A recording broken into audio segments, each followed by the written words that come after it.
Praise Lord, hallelujah. प्रभु की स्तुति हो, हमारे अति पवित्र परमेश्वर के नाम की स्तुति और महिमा आज के दिन हो। हालेलुया। मेरे प्रिय लोग, परमेश्वर ने हमें एक साथ 2022 जनवरी 22 तारीख प्रभु ने आशीषित करके दिया है कि हम अपने अति पवित्र परमेश्वर की आराधना कर सके, स्तुति करें। हालेलुया। इसलिए इस सुंदर अवसर के लिए हम दिल से धन्यवाद करें। हालेलुया। धन्यवाद पिता, धन्यवाद धन्यवाद धन्यवाद। पिछले पूरे दिन भर प्रभु ने जो हमें संभाला उसके लिए हाथ उठाकर धन्यवाद कहे। धन्यवाद पिता, धन्यवाद धन्यवाद धन्यवाद धन्यवाद धन्यवाद। हालेलुया।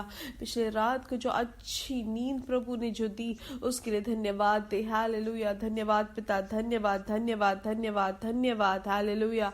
आरोग्य से बल के साथ प्रभु ने जो हमें जगाया उसके लिए धन्यवाद कहे। धन्यवाद पिता। हालेलुया। आपने हमें जगाया उसके लिए धन्यवाद पिता। Hallelujah hallelujah. स्तुति हो प्रभु। आज के दिन भी आप हमें जयवंत हमें चलाते हैं, अद्भुत तरीके से चलाते हैं, उसके लिए खुशी के साथ स्तुति करें। धन्यवाद पिता, धन्यवाद धन्यवाद धन्यवाद। सब लोग अपने आवाजों को ऊंचा करके प्रभु की स्तुति करें। कितना अच्छा प्रभु है, कितना भला है। हालेलुया। धन्यवाद पिता। हालेलुया। भजन संहिता 148 के पहले वचनों में हम पढ़ते हैं, या की स्तुति करो, यहोवा की स्तुति स्वर्ग में से करो, उसकी स्तुति ऊंचे स्थानों में करो। हे उसके सब दूतों, उसकी स्तुति करो। हे उसकी सब सेना, उसकी स्तुति कर। हालेलुया। और 11वां वचन कहता है, हे पृथ्वी के राजाओं और राज्य के सब लोगों, हे हाकिमों और पृथ्वी के सब न्यायियों, हे जवानों और कुमारियों, हे पुरनियों और बालकों, यहोवा के नाम की स्तुति करो, क्योंकि केवल उसी का नाम महान है। उसका ऐश्वर्य पृथ्वी और आकाश के ऊपर है। हालेलुया। इसलिए आइए आंखों को बंद करें, हम साथ में प्रार्थना करेंगे। जो महान हमारा परमेश्वर है। हालेलुया। हमारे स्वर्गीय पिता, हम धन्यवाद करते सुंदर समय के लिए। पिछले दिन और रात पिता आपने अद्भुत तरीके से हमें संभाला, उसके लिए धन्यवाद। ये संदेश सुनने वाले हर एक जन को आपके हाथों समर्पित करते हैं प्रभु। यीशु मसीह के नाम से हम हर एक जन को आशीषित करते हैं प्रभु। उनके पारिवारिक जीवन आशीषित रहे, इनके बच्चे आशीषित रहे, इनका नौकरी आशीषित रहे। ये जहां पर भी जाते हैं प्रभु, हर जगह वो आशीष का कारण बने प्रभु। आज के दिन जनवरी 22 तारीख इनके लिए एक आशीष का कारण बने। हर एक भलाइयों से आप तृप्त करते उसके लिए धन्यवाद। हर एक रोग की अवस्था यीशु मसीह के नाम से दूर हो जाए। हालेलुया। जिनको भी उनके पेट में गैस्ट्रिक का जो परेशानी है, किसी भी तरीके की गैस्ट्रिक प्रॉब्लम है, पेट में जो परेशानी है या पेट के निज भाग में जो दर्द से जो पीड़ित है, यीशु मसीह के नाम से आज के दिन उसमें से उनको चंगाई मिले। यीशु मसीह के नाम से चंगाई घोषित करते हैं। हालेलुया। धन्यवाद पिता, आपने ऐसी चंगाई दी है उसके लिए धन्यवाद। कानों में जिनको परेशानी है, यीशु मसीह के नाम से उनको चंगाई मिले। हालेलुया। पूर्ण आरोग्य घोषित करते हैं यीशु मसीह के नाम से। आमेन। हालेलुया। जो भी एडिक्शन से जो पीड़ित है प्रभु, किसी भी तरीके का एडिक्शन हो, वो अब पीने का हो या इंटरनेट हो या कोई भी तरीके का एडिक्शन हो, यीशु मसीह के नाम से वो दूर हो जाए। हालेलुया। प्रभु, जो भी आर्थिक विषय में जो भार से है, काम के विषय में जो भार से है, काम में जाने के लिए जो उनको भार है, वो जय प्रभु, आप उन सब चीज से आप उनको छुटकारा दे, आप उनके लिए रास्ता खोल के दे। आरोग्य और बल और समाधान यीशु मसीह के नाम से उनके जीवन में भरपूरी से हो, हम प्रार्थना करते हैं। हमारी प्रार्थना सुनने के लिए धन्यवाद पिता। यीशु मसीह के नाम से हम मांगते हैं। आमेन आमेन आमेन। परमेश्वर आप सबको बहुत आयत से आशीष दे। प्रभु की बड़ी कृपा और समाधान और खुशी आपके जीवन में भरपूरी से हो, हम प्रार्थना करते हैं। हालेलुया। तो आज के दिन हमें याद रखना है कि प्रार्थना में हमें बने रहना है बिना भूले, क्योंकि परमेश्वर का आगमन बहुत जल्द होता है मेरे प्रिय लोग। इसलिए प्रार्थना में हमें क्या होना है, हमें पूर्ण सुबोध के साथ हमें जागृत होकर हमें प्रार्थना करना है। आइए हम ध्यान देंगे वचन की ओर। भजन संहिता 34 का 4वां वचन, उसमें लिखा है कि मैं यहोवा के पास गया, तब उसने मेरी सुन ली और मुझे पूरी रीति से निर्भय किया। आमेन।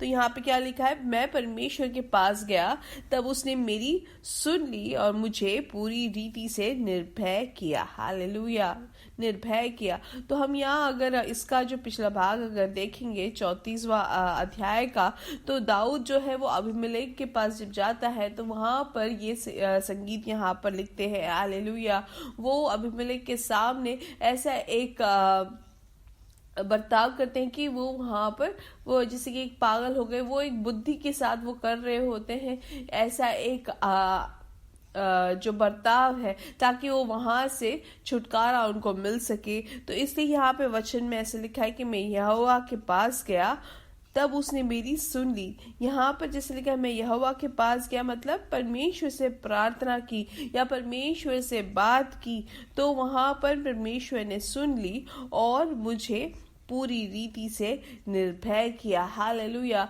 तो जो डर है वो दूर किया। कैसे दूर किया?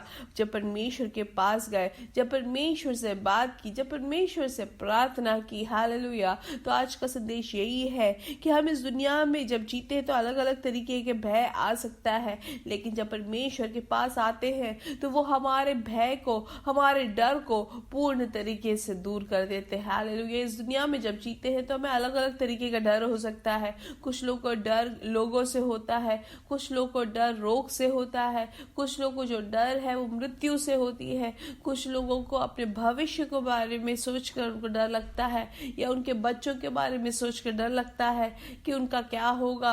ऐसे ही अलग अलग तरीके का जो डर है वो लोगों को अटैक करता है।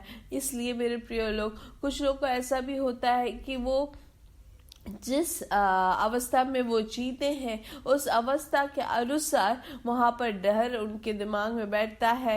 जैसे कि कुछ लोगों को रोग से डर नहीं होगा, लेकिन उनको आर्थिक विषय में डर लगता है, या उनको और किसी का डर नहीं होगा लेकिन बच्चों के विषय में डर होगा।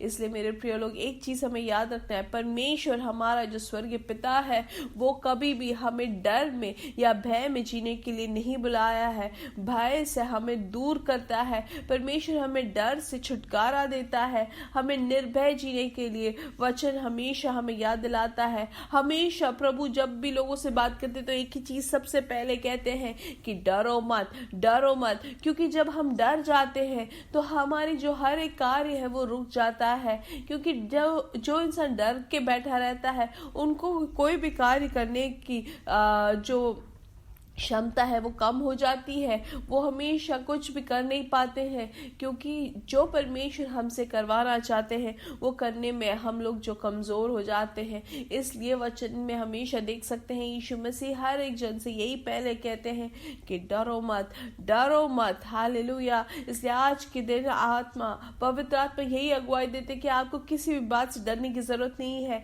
क्योंकि डर जो है वो परमेश्वर की ओर से नहीं है। इसलिए जो भी डर हो आपके सामने, आप कहे कि मेरे पिता ने मुझे ये डर नहीं दिया है।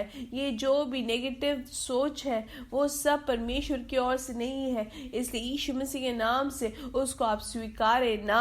हालेलुया। कोई भी भय आ जाए तो कहे कि मेरे पिता जो है इस पूरे दुनिया का नियंत्रण करते हैं, सब कुछ मेरे परमेश्वर के हाथों में है, इसलिए मैं नहीं डरूंगा। मैं मेरे परमेश्वर के कंट्रोल में हूँ। इसलिए अब मेरी आयु हो या मेरा जो शक्ति है या मेरा स्वास्थ्य हो, आकाश हो या भूमि हो, सब कुछ मेरे स्वर्गीय पिता के नियंत्रण में है। इसलिए कुछ भी देखकर मैं डरूंगा नहीं। हालेलुया। ये हम खुद से ही कहे और कहे कि कोई भी परिस्थिति हो वो सब मेरे लिए भलाई के लिए होगा, क्योंकि वचन यही कहता है कि जिनको भी परमेश्वर पुकारते हैं वो सब कुछ भलाई के लिए उत्पन्न होती है। हालेलुया। इसलिए हर एक अवस्था में, हर एक परिस्थिति में धैर्य के साथ कहे कि ये मेरे लिए भलाई के लिए बनेगी। हालेलुया। कितना भी नेगेटिव आप देखते हो तो आप कहे विश्वास के साथ कि ये मेरे लिए भलाई के लिए बनेगा। हालेलुया। और तीसरा चीज ये है कि कोई भी भय आ जाए तो पिता के हाथों समर्पित करे और कहे कि पिता मैं आपके पास आता हूँ। प्रभु अब मैंने आपके हाथों दे दिया है, अब मैं आराम करूंगा, क्योंकि वचन में लिखा गया है कि हम अपने भार को, हमारे बोझ को प्रभु के हाथों दे दे। हालेलुया। इसलिए अब अगली चीज़ ये है कि हमें कभी भी कोई भी परेशानी है उसको हमारे मन में रखकर हमें उसको ध्यान करके मनन करके उसको बड़ा करने के लिए हमें कुछ बड़ा नहीं करना है। हालेलुया। इसलिए हम कभी भी हमारी परिस्थिति हो या कुछ भी हो उस पर हमारे अवस्था को हम ना मनन करें, लेकिन परमेश्वर के वचन को मनन करें। हालेलुया। क्योंकि हर एक परिस्थिति से हमें जो रास्ता है वो हमारे वचन से मिलता है। हालेलुया। क्योंकि अगर हम भय के बारे में सोचते रहेंगे तो वो बड़ा होता जाता है। इसलिए हम वचन के बारे में, परमेश्वर हमें क्या कहते हैं हमारे लिए, हमारे उस अवस्था में अगर आपको रोग है तो हम ये कहें कि यीशु मसीह के लहू से मुझे छुटकारा, चंगाई मिलती है, परमेश्वर के कोड़े खाने से मुझे चंगाई मिलती है। तो यही चंगाई के बारे में अगर हम सोचते हैं तो हमारे जीवन में वो बड़ा होता है और वही हमें पूर्ण तरीके से नियंत्रण में लेते हैं। तो फिर भय का जो आत्मा है वो हमसे दूर हो जाता है, क्योंकि परमेश्वर की आत्मा हमें अगुवाई कर रही होती है। हालेलुया। इसलिए इस दुनिया में जब हम जीते हैं तो हमें डरने के लिए नहीं, लेकिन निर्भय जीने के लिए हमें बुलाया है। हमारे सामने हमारी परिस्थिति ऐसी बहुत सारी ऐसे आ सकती है जो हमें डराने की कोशिश करे, लेकिन हम भय को हम पूर्ण तरीके से अपने काबू में करके हमें कैसे जीना है, धीरज के साथ हमें निर्भय रहना है। हालेलुया। वचन कहता है कि हमें परमेश्वर के और हमें रहना है। जब हम परमेश्वर से करीब रहते हैं तो शत्रु जो है वो भाग जाता है। हालेलुया। जब शत्रु को हम पूर्ण तरीके से हम दूर करते हैं, हम शत्रु को जगह नहीं देते हैं, तो डर भी हमारे अंदर नहीं रहेगा। हालेलुया। इसलिए मेरे प्रिय लोग, यीशु मसीह के नाम से आपके जीवन में जो भी भय है यीशु मसीह के नाम से वो दूर हो जाए। भय की आत्मा यीशु मसीह के नाम से दूर हो जाए। पूर्ण स्वतंत्रता यीशु मसीह के नाम से घोषित करते हैं। आमेन, आमेन, आमेन। हालेलुया। यीशु मसीह के नाम से हम बढ़ेंगे और बढ़ते ही जाएंगे और प्रभु की महिमा को प्रकट करेंगे। We are blessed, we are really blessed and we are permanently blessed and we are highly favored। परमेश्वर आप सबको बहुत आज से आशीष दे। आमेन, आमेन, आमेन।